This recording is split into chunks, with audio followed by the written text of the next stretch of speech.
오늘 거룩한 주 예배 참 잘 오셨습니다. 하나님 아버지의 크신 은혜와 축복과 평강이 우리 모든 성도님들 한 분 한 분 가정과 모든 삶 속에 충만하게 함께 하시길 예수님의 이름으로 축복합니다. 우리 서로 사랑합니다. 축복합니다. 인사 나누겠습니다. 사랑합니다. 축복합니다. 지난주에 이어서 예수님께서 말씀하신 8가지 복을 주의 설교를 통해서 말씀을 나누고자 합니다. 지난주에 말씀을 나누었던 예수님께서 말씀하신 그 복은, 첫째는 심령이 가난한 자는 복이 있나니, 둘째는 애통하는 자는 복이 있나니 라고 하는 말씀을 나누었습니다. 지난주 말씀을 나누었던 것처럼 세상의 사람들이 생각하는 복과 예수님께서 말씀하신 복은 참 다르다라고 하는 생각이 듭니다. 저와 우리 모든 성도님들이 세상 속에 살고 있지만 하나님 중심의 가치관, 하나님 중심의 세계관, 하나님 중심의 믿음의 삶을 살아가는 가운데 예수님께서 말씀하신 그 축복의 말씀들이 가장 좋은 열매들로 맺어지기를 간절히 소원합니다. 그렇다면 여러분, 성경 전체 속에서 특별히 구약은 어떤 사람이 복 있는 사람입니까? 출애굽기 19장 5절과 6절 말씀에 보면, 세계가 다 내게 속하였나니 너희가 내 말을 잘 듣고 내 언약을 지키면 너희는 모든 민족 중에서 내 소유가 되겠고 너희가 내게 대하여 제사장 나라가 되며 거룩한 백성이 되리라. 너는 이 말을 이스라엘 자손에게 전할지니라. 특별히 말씀을 듣고 지키며 행하는 사람에게 하나님께서는 하나님의 거룩한 백성이 될 것이다 라고 그렇게 말씀해 주셨습니다. 말씀을 듣고 지키며 행하는 사람에게. 그렇다면 여러분, 신명기 28장 말씀에는 구체적으로 우리에게 이와 같은 복이 임할 것이다 라고 말씀해 주셨습니다. 우리 같이 한번 2절부터 6절까지 같이 읽어보겠습니다. 내가 내 하나님 여호와의 말씀을 청종하면 이 모든 복이 내게 임하며 내게 이르리니 성읍에서도 복을 받고 들에서도 복을 받을 것이며 내 몸의 자녀와 내 토지의 소산과 내 짐승의 새끼와 소와 양의 새끼가 복을 받을 것이며 내 강주리와 떡반죽 그릇이 복을 받을 것이며 내가 들어와도 복을 받고 나가도 복을 받을 것이니라. 아멘. 하나님의 말씀을 읽으면 읽을수록 깨닫는 것은 하나님은 주님의 자녀들에게 복 주시기를 원하신다는 사실입니다. 하나님의 자녀들에게 가장 좋은 것을 주시고자 하는 하나님의 마음을 우리는 성경을 읽으면서 느낄 수가 있는 것입니다. 그렇다면 예수님께서 팔복의 세 번째 복은 무엇입니까? 4절 말씀에 보니 온유한 자는 복이 있나니 그들이 땅을 기업으로 받을 것임이요. 사람들이 실제적으로 좋아하는 것 가운데 하나가 땅입니다. 땅의 그 가치는 대단합니다. 전쟁이 있는 그 이유 중에 하나가 더 좋은 땅, 더 많은 땅을 차지하기 위한 그와 같은 마음에서 온 것 아니겠습니까? 인간의 타락된 욕심 절정의 그 최고봉에 있는 인간 타락을 볼 수 있는 것이 바로 전쟁입니다. 그런데 예수님께서 말씀하신 땅은 사람들이 생각하는 땅이 아닙니다. 그것을 우리가 알 수 있는 것은 눈에 보이는 땅은 물질을 주고 사는 것입니다. 그런데 예수님은 온유한 사람이 땅을 차지할 것이다 라고 말씀하셨습니다. 어떻게 온유한 사람이 땅을 차지합니까? 세상의 개념으로 보면 세상의 가치관으로 보면 온유한 사람은 결코 땅을 차지한다라고 말하기가 어렵습니다. 예수님께서 말씀하신 온유함은 무엇입니까? 글자 그대로 말한다면 마음씨가 따뜻하고 부드러운 것입니다. 그런데 사람들이 잘못 생각하면 마음씨가 따뜻하고 부드러운 사람을 성격이 유약한 사람이라고 생각할 때가 많이 있습니다. 그런 의미에서 현대인들은 적자 생존의 법칙이 적용되는 사회 한가운데서 강해야 살아남는다 라고 하는 그와 같은 생각을 하고 있습니다. 그래서 사람들이 온유하다라고 말을 하면 어떤 사람은 그렇게 기분이 좋아 보이지가 않습니다. 오히려 사람들 앞에서 강해 보이려고 노력을 합니다. 왜냐하면 강해야 살아남는다라고 하는 인식이 사람들의 생각이기 때문입니다. 그렇다면 예수님께서 말씀하신 온유는 무엇입니까? 사람들이 생각하는 일반적인 성격에서 나오는 그 온유를 말씀하고 있습니까? 예수님께서 말씀하신 온유는 사람들에게서 일반적으로 본성적인 그 성격의 온유라기보다는 예수님을 믿고 성령께서 주신 성품 그 온유를 말씀하고 있는 것입니다. 인간의 타락으로 인하여서 모든 사람들에게 죄성이 있습니다. 예수님을 믿고 죄 용서함을 받았지만 하나님의 자녀들에게도 하나님 나라 갈 때까지 여전히 우리 가운데 존재하는 것이 있다면 죄성이 우리 안에 여전히 존재합니다. 그래서 순간 내 안에 죄성이 여지없이 드러나는 때가 있다는 사실을 순간순간 깨닫게 됩니다. 내가 이제는 됐지. 이제는 정말 믿음으로 살아가는 때가 됐다. 내가 이제는 믿음이 어느 정도 성장했다. 나는 정말 주님이 말씀하신 것처럼 온유함이 있다라고 생각하는 그 순간에도 여지없이 어느 순간에는 죄성이 드러난다라고 느껴질 때가 있는 것입니다. 예수님은 어떠십니까? 나는 온유하고 겸손하니 라고 말씀하셨습니다. 예수님은 완전한 온유함을 가지신 분이십니다. 그러므로 예수 그리스도의 온유한 성품이 예수님은 믿는 나를 통해서 드러나는 것이 바로 온유인 줄 믿습니다. 갈라디아서 5장 22절 23절 말씀을 다 같이 읽어보겠습니다.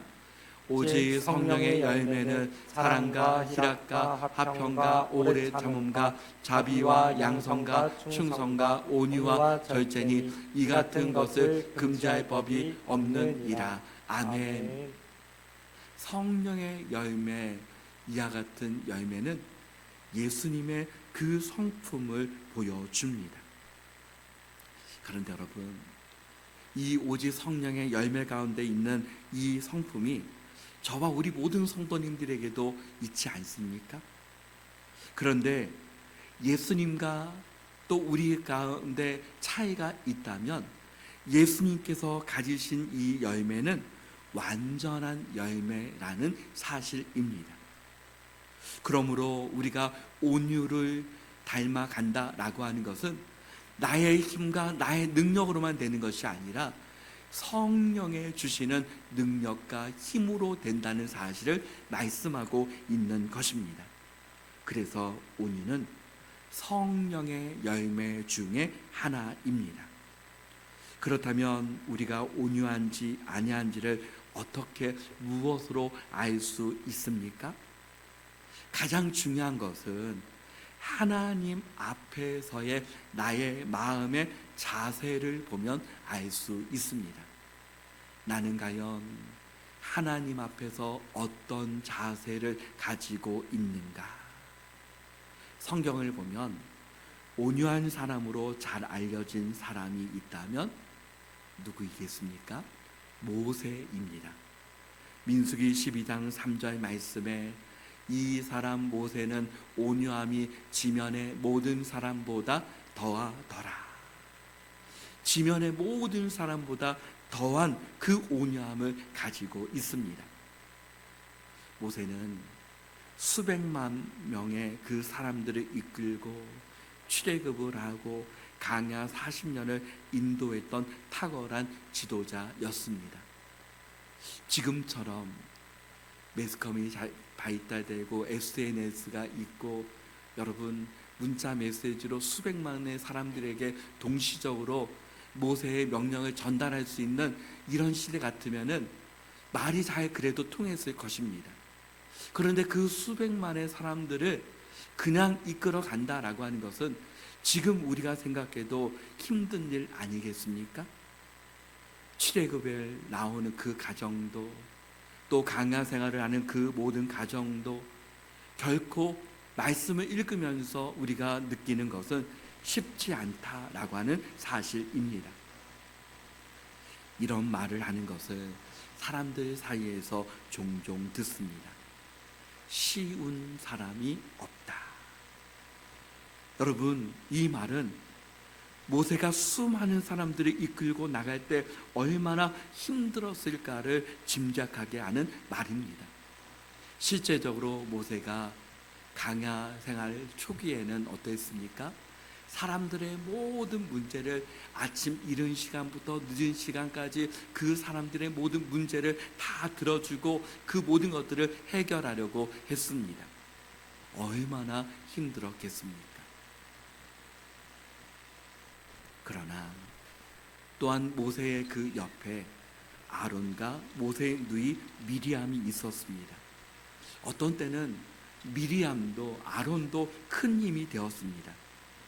어느 날 가장 가까운 가족이 민수기 12장 1절 말씀에 보니 미리암과 아론이 모세를 비방하니라.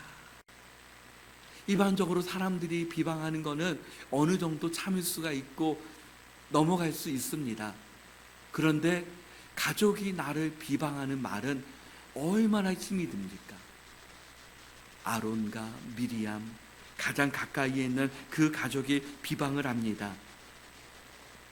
민수기 12장 2절 말씀을 우리 다 같이 한번 읽어보겠습니다. 그들이 이르되 여호와께서 모세와만 말씀하셨느냐 우리와도 말씀하지 아니하셨느냐 하며 여호와께서 이 말을 들으셨더라. 아멘. 아론과 미리암이 말합니다. 모세, 당신에게만 하나님이 말씀하셨습니까? 나에게도 말씀하셨고 나와도 함께 하십니다. 그러면서 모세를 비방하고 비난을 합니다. 그 모든 것 가운데서 여러분, 수많은 사람들, 모세의 가장 가까운 사람들, 모세 앞에 놓여져 있는 그 많은 일들 앞에서 우리가 알 수 있는 것은 무엇입니까? 잘못하면 폭발하기 쉬운 분노라고 하는 강력한 폭탄을 가지고 있다는 사실입니다. 저와 우리 모든 성도님들에게도 모든 인간에게도 분노라고 하는 그 강력한 폭탄을 가지고 산다는 사실을 우리는 기억해야 합니다. 그러므로 모세가 그 온유함이 모든 사람보다 더하다라고 말씀하는 것은 모세 자신에게 타고난 그 성품이 아니라 하나님의 은혜임을 말씀하고 있는 것입니다. 이 사람 모세는 내가 지금 붙들고 있기 때문이다. 내가 지금 모세와 함께 하기 때문이다. 그러므로 하나님의 붙드심과 그 함께하심 속에서 모세를 통해서 하나님은 이스라엘 백성들을 광야 생활을 인도하여 주셨고 결국 이스라엘 백성들이 가나안 땅에 들어가게 하셨습니다. 땅을 차지하는 하나님의 은혜가 임하였습니다. 사랑하는 성도 여러분, 그러므로 온유한 사람은 내가 근본적으로 온유하기 때문에 온유한 것이 아니라 성령의 열매요 성령의 은혜인 줄 믿습니다. 온유한 사람은 또 이렇게 말할 수 있습니다. 하나님의 다스림, 통치가 이루어지는 사람이다. 그러므로 예수님을 믿는 사람의 다른 이름이 있다면 예수님을 왕으로 모신 사람, 예수 그리스도의 다스림을 받는 사람, 그 사람이 하나님의 자녀입니다. 제가 처음 예수님을 믿었을 때에 전도지라든가 또 성경 공부하면서 이렇게 어떤 것을 보면 동그라미 안에 한 의자가 놓여 있습니다. 그런데 그 동그라미는 마음을 의미하고 그 의자는 내 마음에 그 예수님이 어디에 앉아 있는가 라고 하는 것을 표시하는 것입니다. 그 동그라미 안에 그 의자가 밖에 있다면 예수님과 전혀 상관이 없는 사람이고, 그 동그라미 마음이라고 하는 곳에 그 보좌에 앉으신 예수님이 가장자리에 있다면 지금 온전히 예수님을 다스림을 못 받는 상태이고, 중심에 놓여 있다면 예수님의 온전한 다스림을 받는다라고 말할 수 있는 것입니다. 그렇다면 여러분의 마음 안에 예수님의 그 보좌가 여러분의 어디에 계십니까? 바라기는 저와 우리 모든 성도님들이 우리의 마음 한 중심에 예수님의 그 다스림, 왕의 건세가, 예수님의 그 왕의 건세에 다스림을 받는 저와 우리 모든 성도님들이 다 되시길 예수 그리스도의 이름으로 축복합니다. 예수님께서 말씀하신 네 번째 복은 무엇입니까? 6절 말씀에 보면 우리 다 같이 읽어보겠습니다. 의에 줄이고 목마른 자는 복이 있나니 그들이 배부를 것임이요. 아멘. 의라고 하는 것은 무엇보다 하나님의 뜻입니다. 세상에서도 수많은 의로운 사람들을 우리는 봅니다. 그런데 여러분, 하나님의 의에 줄이고 목마른 자가 복이 있다. 의라고 하는 것은 하나님의 뜻이요, 의를 사모한다라고 하는 말은 하나님의 그 뜻은 하나님의 말씀 안에 있기 때문에 하나님의 말씀을 사모한다라고 하는 의미입니다. 시편 19편 10절 말씀에 다 같이 읽어보겠습니다. 금 곧 많은 순금보다 더 사모할 것이며 꿀과 송이꿀보다 더 달도다. 아멘. 저와 우리 모든 성도님들이 하나님의 말씀을 사모할 때 세상의 그 어떤 것보다도 더 사모하는 하나님의 사람들이 다 되시길 바랍니다. 시편 107편 9절 말씀을 또 다시 다 같이 읽어보겠습니다. 그가 사모하는 영혼에게 만족을 주시며 줄인 영혼에게 좋은 것으로 채워주심이로다. 아멘. 사모하는 영혼에게 만족해 하시는 은혜를 주신다라고 말씀해 주셨습니다. 사랑하는 성도 여러분, 오늘 예배하는 이 시간, 예배를 드리는 시간, 주님이 함께하는 이 시간, 우리의 영이 하나님의 영과 만나는 그 시간을, 이 시간을 통해서 하나님의 말씀을 통해서 하나님께서 주시는 사모하는 영혼에게 만족해 하시는 충만한 은혜가 우리 모두에게 함께 하실 줄 믿습니다. 의에 줄이고 목마르다고 하는 것은 하나님의 뜻을 이루고자 하는 하나님의 의를 향한 갈망입니다. 예수님은 십자가를 앞에 두시고 기도하는 그 순간에도 아버지여 나의 원대로 하지 마옵시고 아버지의 원대로 하옵소서, 끝까지 아버지의 뜻을 바라보고 아버지의 뜻을 이루고자 하셨습니다. 의에 줄이고 목마른 사람에게 배부르다라고 하는 말은 무엇입니까? 만족과 평안과 기쁨, 이 모든 것을 다 포함하는 말씀입니다. 예수님은 히브리서 12장 2절 말씀에 그 앞에 있는 기쁨을 위하여 십자가를 참으사 의에 줄이고 의를 갈망하는 예수님께 기쁨이 충만하셨다라고 말씀하고 있습니다. 예수님을 믿기 전에는 우리의 관심이 어디에 있었습니까? 나의 뜻이 이루어지면 좋겠다. 나의 모든 것에 관심이 집중되어져 있었습니다. 그런데 예수님을 믿은 후에 달라진 것이 무엇입니까? 하나님의 그 의와 그 뜻에 관심이 생기고 초점이 점점 맞추어지고 있다는 것입니다. 한 영혼이 주님께 돌아오는 거에 관심이 가져지고 초점이 맞추어지고 주님의 몸된 교회의 부흥의 역사에 우리의 관심이 생기고 하나님의 나라가 확장되는 것에 우리의 관심과 초점이 생기게 되는 것입니다. 여러분, 이와 같은 현상이 우리에게 있다면 예수님을 닮아가고 있다는 증거인 줄 믿습니다. 전에는 나의 뜻만이 이루어지는 것이 기쁨이었는데 이제는 하나님의 뜻이 이루어지는 것이 기쁘고 하나님의 영광을 위하여 살아간다는 것이, 그것이 나에게 행복이 된다는 것, 바로 하나님께서 우리와 함께 하시는 증거입니다. 그러므로 하나님의 의를 구하는 가운데 중요한 것은 무엇입니까? 순종과 기도입니다. 여러분, 모세는 어떻습니까? 사실 성경을 읽다 보면 모세가 정말 온유한 사람일까라고 하는 생각을 할 때가 있습니다. 모세가 어떤 사람이었습니까? 여러분, 그 애굽의 어느 사람을 때려 눕혀 죽인 사람이 바로 모세 아닙니까?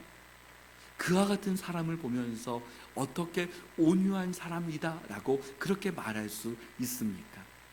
그러나 중요한 것은 무엇입니까? 그 온유함 속에 포함되어져 있는 것은 순종입니다. 모세가 그럼에도 불구하고 하나님의 그 뜻에 순종하여서 이스라엘 백성들을 이끄는 지도자가 되었고, 그의 모든 일에 범사에 하나님의 말씀대로 준행하기를 힘쓰는 사람이 되었다는 사실입니다. 저와 우리 모든 성도님들이 하나님의 의를 구하는 가운데 순종함이 저와 여러분에게 충만하게 함께 하시기를 바랍니다. 예수님은 하나님의 의를 이루기 위하여서 완전한 순종을 드리셨고 기도하셨습니다. 마태복음 6장 33절 말씀에 그런즉 너희는 먼저 그의 나라와 그의 의를 구하라. 그리하면 이 모든 것을 너희에게 더하시리라. 우리는 사실 하나님은 모든 것을 다 구하게 하여 주셨습니다. 나의 모든 삶을 위하여 기도할 수 있고 모든 일을 하나님 앞에 기도할 수 있습니다. 그러나 특별히 마태복음 6장 33절 말씀을 통해서 너희는 먼저 그의 나라와 그의 의를 구하라 라고 말씀하셨습니다. 하나님의 나라와 하나님의 의에 너희의 초점을 맞추면서 살아갈 때에 이 모든 것을 너희에게 더하시리라. 이 모든 것은 무엇입니까? 우리 삶에 필요한 모든 것, 우리가 구하는 모든 것, 이 모든 것을 더하여 주시는 하나님의 은혜가 임할 것인다 라고 주님은 말씀해 주셨습니다. 바라기는 저와 우리 모든 성도님들이 하나님의 나라와 그 의를 바라보며 나아가는 가운데 이 모든 것을 더하여 주시는 하나님의 축복을 누리며 살아가는 주님의 자녀들 다 되시길 예수님의 이름으로 축복합니다. 예수님께서 말씀하신 다섯 번째 복은 무엇입니까? 7절 말씀에 긍휼히 여기는 자는 복이 있나니 그들이 긍휼히 여김을 받을 것임이요. 긍휼이라고 하는 말을 사전에서 찾아보면 남을 불쌍히 여겨서 돕는 것이다 라고 이렇게 단어의 의미가 나옵니다. 그런데 성경에서 나오는 하나님께 대하여 사용되는 긍휼은 무엇입니까? 사전적인 의미로 설명할 수 없는 깊고 넓은 의미가 있습니다. 하나님의 긍휼은 흘러 넘치는 그 사랑으로 인하여서 하나님께서 베풀어 주신 은혜 모든 것을 말할 때 하나님의 긍휼입니다. 그래서 성경에는 하나님의 긍휼을 인자라고도 말합니다. 자비라고도 말합니다. 사랑이라고도 말합니다. 불쌍히 여긴다, 민망히 여긴다라고 말이 쓰여집니다. 저와 우리 모든 성도님들이 이 시간 예배를 드린다라고 하는 것은 무엇입니까? 긍휼에 풍성하신 하나님의 사랑이 나에게 임했기 때문에 저와 우리 모든 성도님들이 예수 그리스도를 믿는 믿음을 통해서 하나님 앞에 예배 드리고 있는 줄 믿습니다. 그 크신 사랑으로 하나님이신 예수님께서 이 땅에 육신의 몸으로 입고 오셨습니다. 빌립보서 2장 7절 8절 말씀에 우리 다 같이 읽어보겠습니다. 오히려 자기를 비어 종의 형체를 가지사 사람들과 같이 되셨고 사람의 모양으로 나타나사 자기를 낮추시고 죽기까지 복종하셨으니 곧 십자가에 죽으심이라. 아멘. 자기를 비어 하나님의 모든 영광을 다 버리고 세상 한가운데 육신의 몸으로 오셨다. 자기를 비어라고 하는 것은 하나님의 모든 것을 우리에게 다 주셨다입니다. 하나님의 모든 것을 다 주셔서 예수님을 우리에게 주셨다. 그 예수 그리스도를 통해서 저와 우리 모든 성도님들에게 십자가의 그 흘리신 보혈로 머리끝부터 발끝에 이르기까지 깨끗하게 제 용서함과 구원의 은총을 하나님의 자녀가 되는 그 권세를 허락해 주신 줄 믿습니다.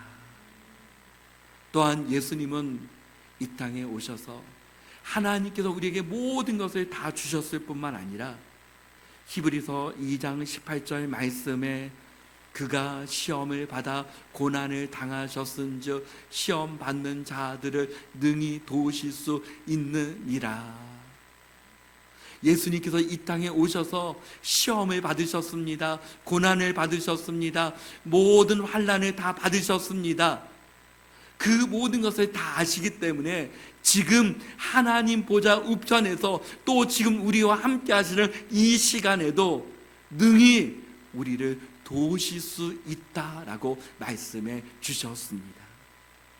이 모든 것이 하나님의 은혜요 사랑이요 하나님의 긍휼인 줄 믿습니다. 이 긍휼을 받은 너희가 긍휼히 여기는 자가 복이 있도다. 하나님께서 베풀어 주신 이 모든 긍휼을 받은 우리가 긍휼을 베푸는 것, 긍휼히 여기는 마음이 있는 것이 복이다라고 말씀해 주셨습니다. 긍휼히 여기는 마음은 무엇입니까? 그 영혼이 주님께 돌아오기를 간절히 바라는 마음, 한 영혼을 바라보면서 예수 그리스도가 없는 그 영혼이 불쌍하게 다가오고 그 영혼을 주님께 인도하고자 하는 마음이 우리에게 있다면 긍휼의 마음 아니겠습니까? 또한 이웃을 향하여서 정말 큰 것이 아니라 마태복음 10장 42절 말씀 우리 같이 읽어보겠습니다. 또 누구든지 제자의 이름으로 이 작은 자 중 하나에게 냉수 한 그릇이라도 주는 자는 내가 진실로 너에게 이르노니 그 사람이 결탄코 상을 잃지 아니하리라 하시니라. 아멘. 냉수 한 그릇이라도 정말 섬기고자 하는 그 마음, 긍휼을 품은 그 마음이 복 있는 사람이다. 하나님의 긍휼을 더 풍성하게 누릴 것이다 라고 주님은 말씀해 주셨습니다. 사랑하는 성도 여러분, 예수님께서 말씀하신 그 복이 저와 여러분에게 정말 그 축복이, 그 말씀이 우리에게 잘 새겨진 말씀이 되어지고 옥토밭에 새겨지는 말씀이 되어서 100배, 60배, 30배의 열매가 맺어져서 온유한 자는 복이 있나니, 의에 줄이고 목마른 자는 복이 있나니, 긍휼히 여기는 자는 복이 있나니, 하나님 아버지께서 주시는 그 축복의 분복을 누리며 살아가는 하나님의 사람들 다 되시게 예수님의 이름으로 축복합니다. 아멘.